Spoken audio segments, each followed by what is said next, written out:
Custo de vida, emprego e desemprego, cesta básica, tarifas públicas, salário mínimo. Agora, na Brasil Atual, a análise do DIEESE. E nós vamos conversar agora com o cientista social e técnico da subseção do DIEESE na POSP, Tiago Soares. Bom dia, Tiago. Bom dia, Glauco. Bom dia, espectadores. Tiago, hoje, 20 de novembro, é Dia da Consciência Negra e um boletim divulgado pelo DIEESE no último dia 10 mostra que a pandemia acabou aprofundando a desigualdade entre negros e brancos aqui no Brasil. Quais os principais pontos desse boletim que você destaca para a gente, Tiago? Os principais pontos desse boletim que eu destaco é a queda, né, do número de ocupados entre a população negra, entre homens negros e mulheres negras, pensando o primeiro semestre, entre o primeiro trimestre e o segundo trimestre, né, de 2020, né?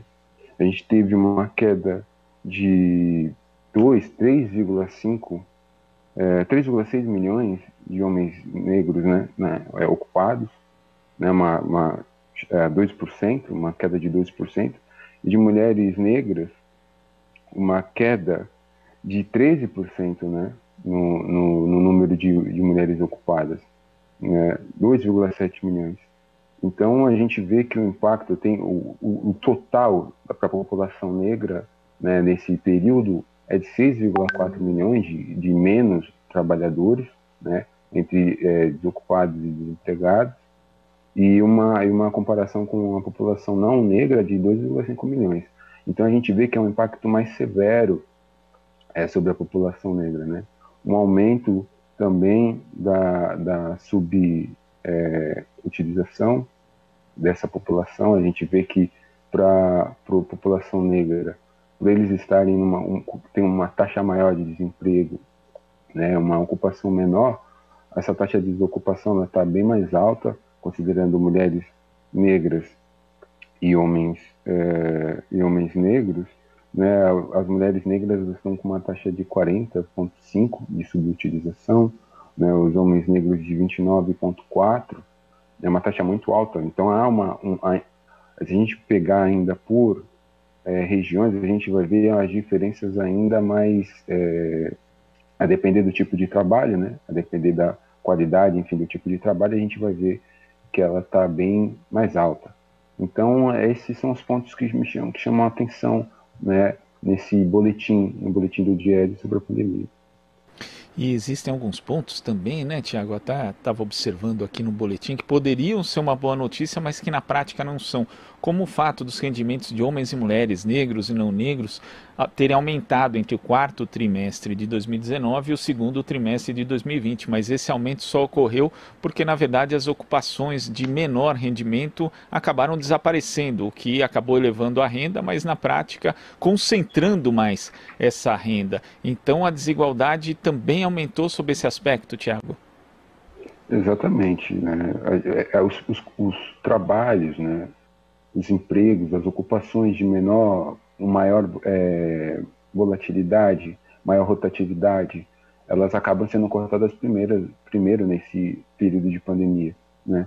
A gente vê os setores da construção civil, setores do comércio, alojamento e alimentação e de serviços domésticos são os mais afetados pela queda, né, pelo impacto da pandemia, no sentido da manutenção do emprego dessas pessoas, né? Então, por exemplo, a gente pegar a construção civil, teve entre esse período, um período agudo da pandemia, teve uma queda de 1,1 milhão, né? Esses setores são setores onde a população negra, né, segundo estudos do CERT também, onde a população negra ela tem maior inserção, né? Então, ela tem a maior inserção em empregos que tem o seu vínculo ele é mais precário, né? A informalidade também ela é maior.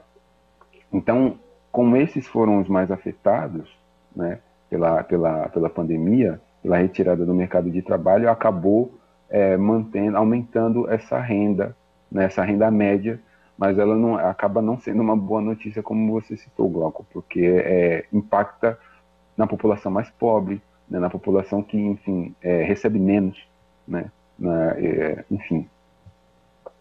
E essa situação econômica também de desestruturação do mercado de trabalho, que já vem há tempos, mas que se aprofundou na pandemia, também teve um outro impacto, porque quando a gente vê os dados relacionados, por exemplo, a pessoas contaminadas com a Covid-19, vê também que a população negra é mais afetada, e também isso se relaciona com essa busca pelo emprego, né, essa pressão econômica, quer dizer, pessoas que não puderam fazer ali, tomar as medidas de distanciamento social devidas, tiveram que sair para buscar emprego e acabaram se contaminando. Então esse também é outro aspecto perverso dessa desigualdade, Tiago.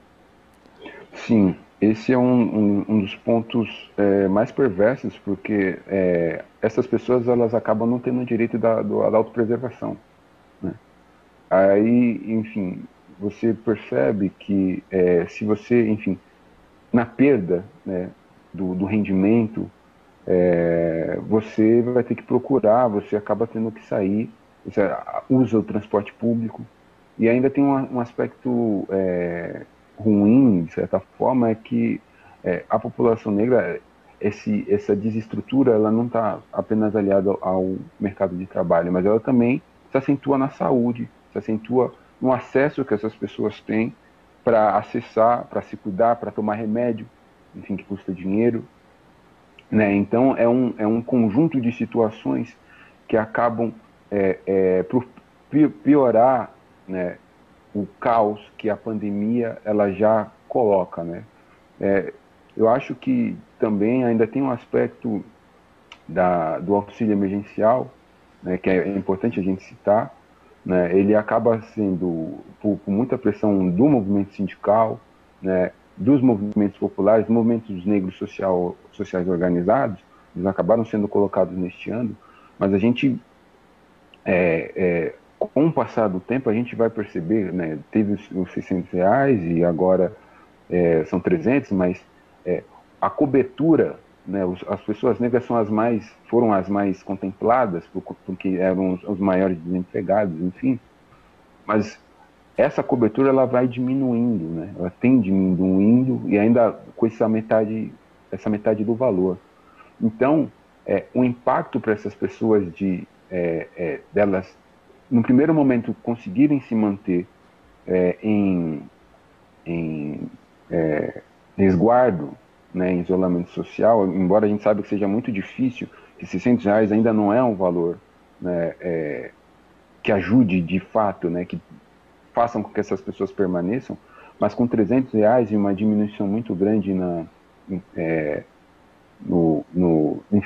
número de pessoas contempladas, elas vão acabar se colocando mais em risco agora. E esse é um problema, né, Tiago, porque as pessoas já estão sentindo o impacto da redução do auxílio emergencial e vão sentir ainda mais se não houver nada para substituir, sendo que a gente não tem uma perspectiva de que a pandemia acabe tão brevemente. Sim, a gente, essa situação, ela tende a ser mais, se não houver uma continuidade, eu acho que o movimento sindical, né, os movimentos sociais organizados, eles estão no embate para que haja, né, para 2021 uma continuidade, já que a crise, né, a gente tem visto os números, o que tem saído sobre a pandemia, sobre o que seria uma segunda leva de infecção, né, de contaminados. Então, vai continuar imprimindo uma força muito forte sobre o mercado de trabalho. Então, a continuidade e ampliação dessa política social, dessa política de transferência, ela é essencial para a manutenção da segurança dessas pessoas, né? Para a sobrevivência dessas pessoas, principalmente em locais onde esses empregos, os tipos de ocupação que são mais fragilizados, estão mais ligados aos serviços, né? A área de serviços que foi extremamente impactada pela Covid, elas tenham chance de terem a sua dignidade conservada, né? De terem a sua sobrevivência, a alimentação, o cuidado conservado. Então é uma necessidade mesmo e espero que nesse jogo de força, que tem sido muito forte nesse ano, né, com o poder público, prevaleça o bom senso nesse sentido. É o que a gente espera também, Tiago.